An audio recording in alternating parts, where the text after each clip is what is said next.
Hello guys!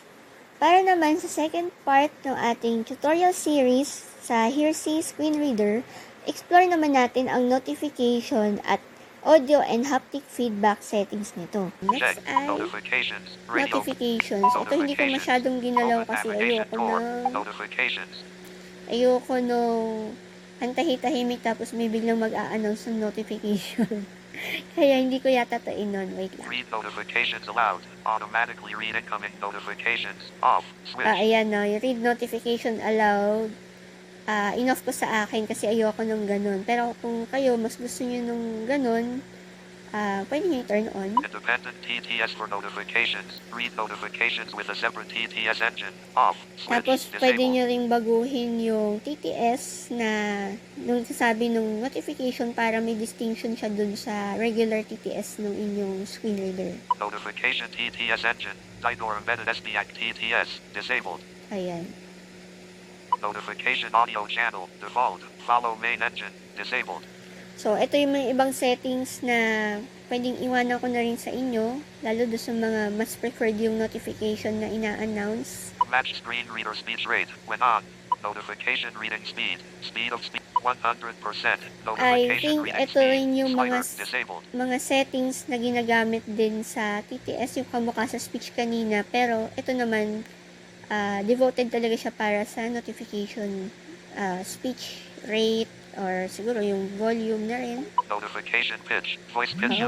May pitch na rin, may volume. Speak notifications when screen is off. Off. Switch. Screen locked announcement. Say screen off when the device is locked. On. Speak notifications when screen is off. Off. Switch. Meron pa dito yung kung gusto nyo na binabasa yung notifications kahit naka-off yung screen nyo, nandito din yun. Pwede nyo i-off kung ayaw nyo ng naka-lock screen kayo tapos may mag-a-announce.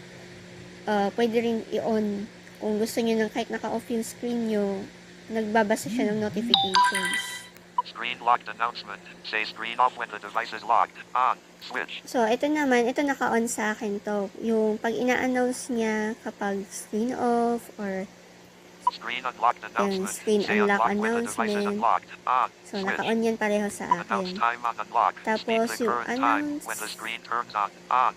Ayan, yung announce time when unlock. So, syempre, di ba, pag inopen natin yung screen, para sasabihin niya kung anong oras na. Notification list. So, naka-on sa akin yun. Tapos, ito, may notification whitelist, notification blacklist. Ayan, pwede nyo ilagay dito yung mga apps na gusto nyo, dun sa whitelist, syempre, yung gusto nyo laging nagbabasa ng notification sa'yo. Siguro kahit na-mute mo yung app na yun. Tapos yung sa blacklist, syempre, yung ayaw nyo magbasa. So, ayan na tapos na tayo. C screen reader. Didor settings. Type focus and controls. Audio and app checked. Notifications. So, after ng notification feedback. Audio and haptic feedback. Audio and app sound and vibration. So, sound and vibration. Sound and vibration. Sound and vibration. Sound feedback. On. Switch. So, sound feedback, ito na yung may sound effects. Kada nagsaswipe tayo and tap. So, naka-on siya. Sound feedback volume 50. Kung gusto mo lang yon. Tapos, ito, pwede rin yung i-adjust yung feedback volume ng inyong, yun nga, sound feedback. 50%. Sound 50% feedback lang volume. sa akin para hindi masyadong maingay. Vibration feedback. Off. Switch.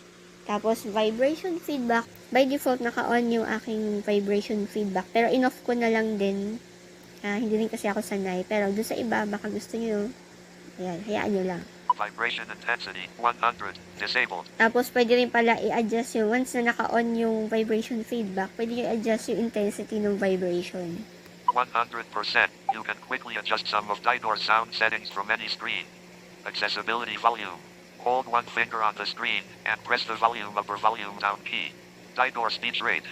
Swipe up or down with 3 fingers. When you hear speech rate, swipe up or down with 1. Ayun, meron siya ditong, basahin nyo na lang, mayroon siyang instruction kung paano nyo maa-adjust ng mabilisan yung volume, yung speech rate,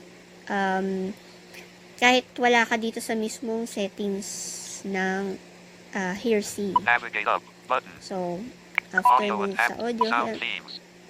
Ayan, after sound and vibration. Sound and vibration. Sound themes. Sound themes. Sound themes. Tingnan natin kung ano. Sound themes.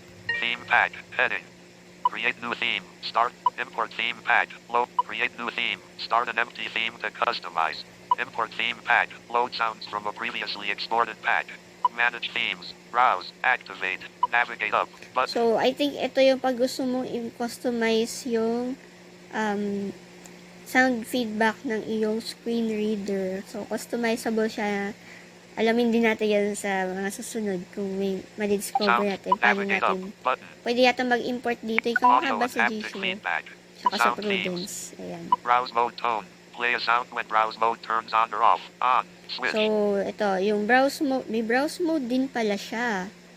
So, yun, play a sound daw kung pumapasok siya sa browse mode or nag-off yung browse mode. Sound themes. Parang familiar yun sa NVDA, di ba, yung browse mode. So, meron din Browse siyang mode ganun tone. dito. Play a sound. Open navigation door. Button. So, yun lang lahat siya. To be continued.